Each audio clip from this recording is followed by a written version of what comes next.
The investigation into the carbon monoxide leak at a Syracuse charter school looks like it'll be heading into next week before we learn anything more.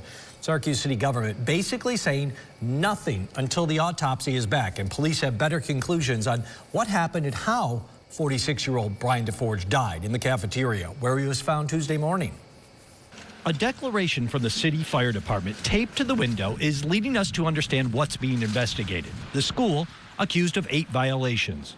Since the police won't share details, only a general listing is made public.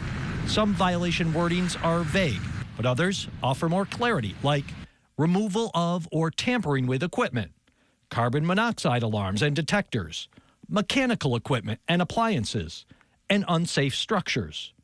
The inspections needed after one of the school's janitors was found dead in the cafeteria the morning after his shift, and responding firefighters detected dangerous amounts of carbon monoxide when they went in the building, blamed on a kitchen appliance not properly vented.